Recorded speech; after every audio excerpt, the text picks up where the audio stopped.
All right, folks, Yishai Fleischer here. It's Yom Ha'atzmaut, Israel Independence Day. It's such a great mood to be in this amazing country. 77 years. In Hebrew, the numerology of 77 is Oz, which means strength. Strength of the Jewish people and the return to the land of Israel. It's just awesome. I'm in the Judean steppes up to the Judean mountains right behind me.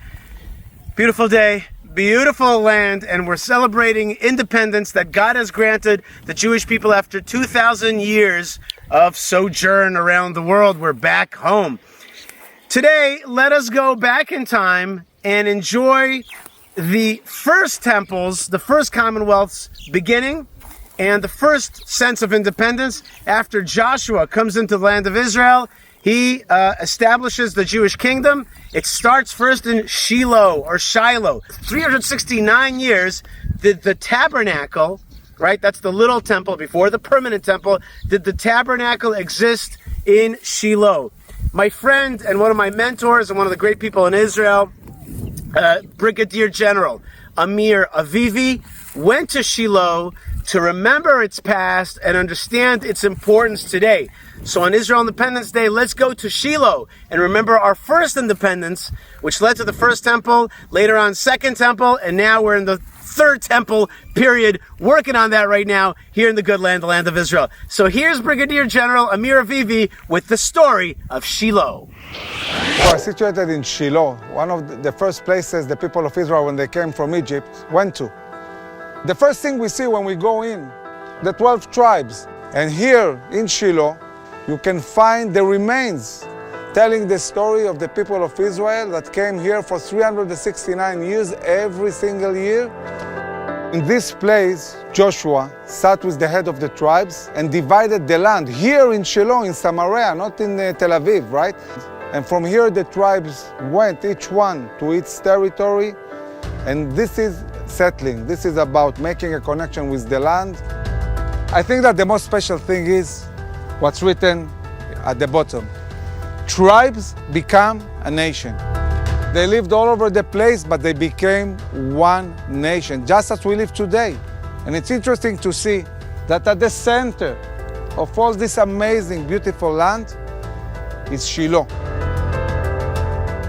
The whole community of the Israelite people assembled at Shiloh and set up the tent of meeting there.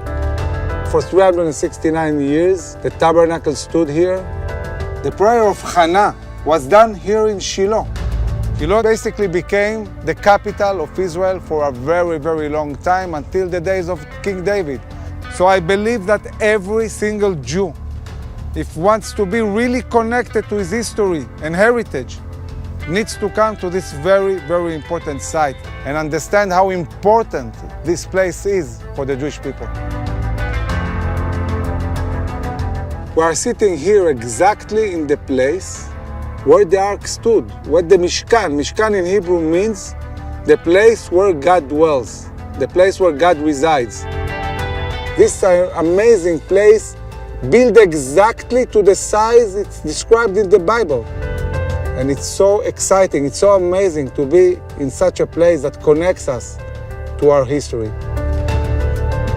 These rocks are not carved by iron, because the Jewish people believe that you cannot use iron that serves for war to build the house of God. This is what tells us that this is a Jewish temple. 3 times a year, all the tribes, so many people would come from all over the land, sit on these mountains around us.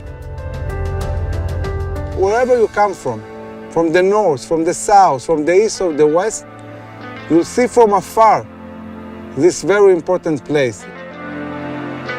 When you look around, everywhere, you find these jars, all of them dated to the days of Shiloh.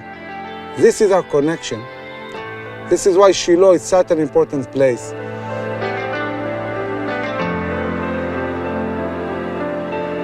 What's important to understand, Israel cannot exist, cannot thrive without the Jordan Valley and the mountains of Judah and Samaria.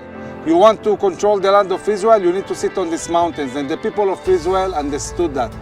In these mountains, this main road was the road that our forefathers moved all around, from south to north and north to south. Now, to make this road safe, you need many, many Jewish towns like Eli, like Ariel, like Ma'ale Levona.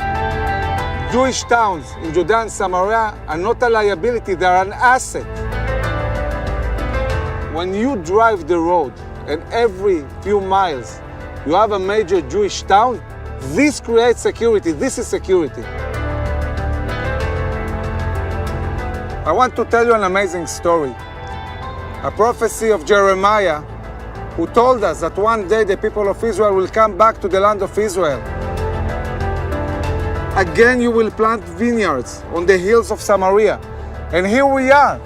20 years ago, there was no single one vineyard in those mountains. And now, we the Jewish people have come home. We are planting vineyards. We are producing wine. This is really, really exciting.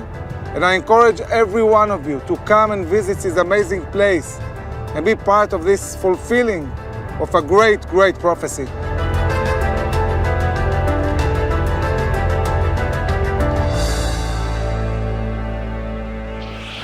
Okay, Yishai Fleischer back here in the Judean steppes.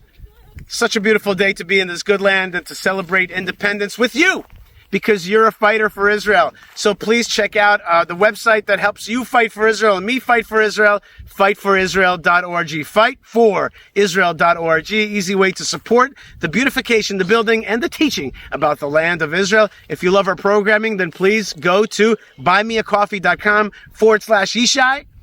And be blessed, because we are sending you blessings. This is a blessed land. Hashem is giving us blessings. We're living in a time of blessings. This is a time of blessings. This is a land of blessings, and you're a blessing when you bless Israel, and we bless you right back. God bless you wherever you are. Lots of love and shalom.